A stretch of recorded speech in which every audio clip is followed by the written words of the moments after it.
I'm Brian Webb. I serve as the Area Director for Pacific Oceania with Assemblies of God World Missions. I want to discuss short-term missions trips, especially in regards to construction. What comes to your mind when I say missions? For some people, they imagine a missionary trekking through the jungle in a pith helmet. Others think of an annual trip their church takes to a distant country to engage in a construction project. Maybe they build a church, a clinic, a school. Maybe they renovate a hospital. When discussing missions, it is important that we center ourselves on what our mission really is. Jesus told us in Matthew 28:19 to make disciples of all nations, baptizing them in the name of the Father and of the Son and of the Holy Spirit, teaching them to observe all that I have commanded you. And I'm with you always to the end of the age. We do lots of things to fulfill our mission. Construction is a key part of it. But we must remember that our mission isn't a building. Our mission is to make disciples of all nations. The agency for doing that is a local church. And that's what baptism is all about. It's the gathering of new believers into this fellowship we call the church. And it is in the church that these new believers are then taught to observe all that Jesus has commanded us. Can this mission be fulfilled without the construction of any buildings? In theory, yes. In practicality, clinics, schools, church buildings are often crucial elements. At the same time, skills necessary to cross the boundary between where there's faith in the Son of God and where there is not are radically different than the skills needed to build sound buildings. Sure, some missionaries are master builders.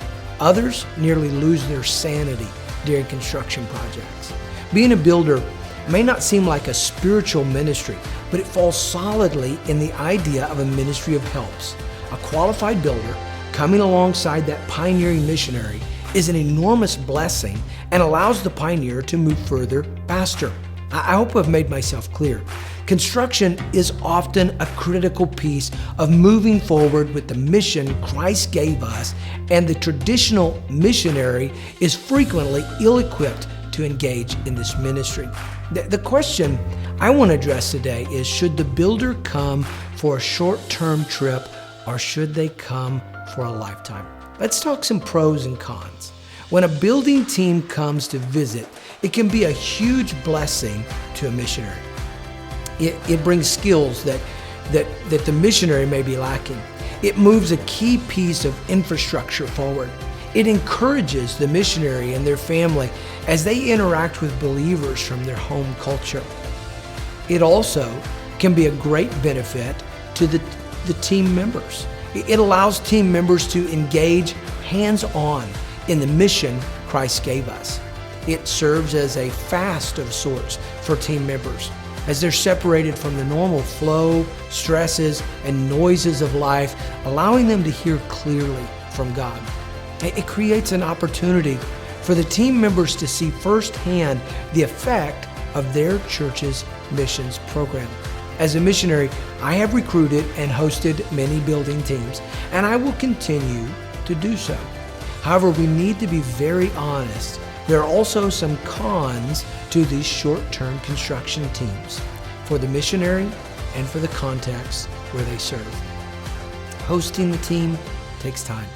On average, a missionary will step away from ministry in the area of their giftings for a month.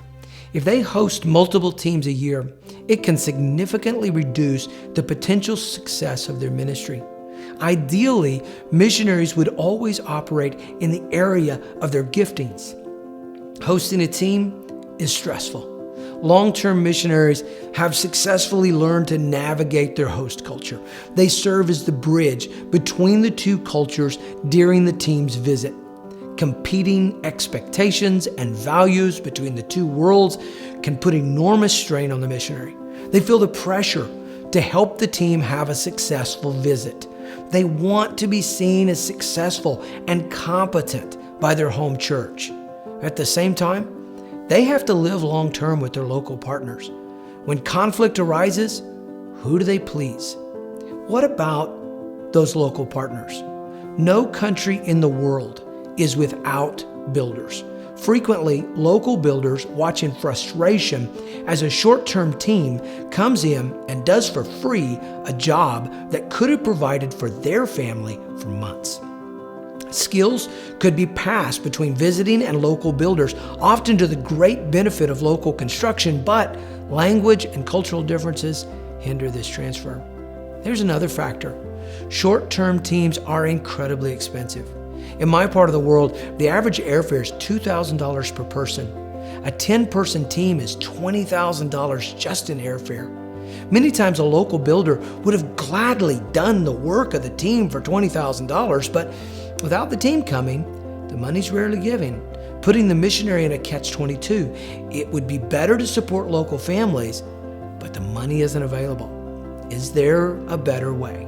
Actually, there is, though it does require more sacrifice. What if you, as a qualified builder, didn't take a short-term trip? What if you gave your life to this mission? What if you moved to the far side of the world, learned the language and the culture, learned local building standards, and worked alongside a pioneering missionary to create the infrastructure needed to support a growing ministry? It would cost you. It would mean living behind lucrative work. Builders rarely want for work and can command a good rate for their labor. And I'll be straight up with you. Being a missionary doesn't pay as well. It would mean leaving your home country, leaving behind all that is familiar to learn another language and culture. It would be hard. It would be a problem you could not solve with your skills, but it would also bring some incredible benefits. You could completely remove the stress of building projects off of missionaries whose giftings are in the areas of evangelism, preaching, and teaching. You could significantly improve the quality of the infrastructure that is being built. You could reduce the amount of missions dollars going into each structure by virtue of skilled planning, building, sourcing, and timing of the projects. You could transfer your skills to local believers, creating capacity in them so that they could better support their families. If you're a skilled builder and you feel like God is speaking to you about making the transition from short-term trips to long-term mission service, send me a message or an email. Let's talk about what it would look like for you and your family.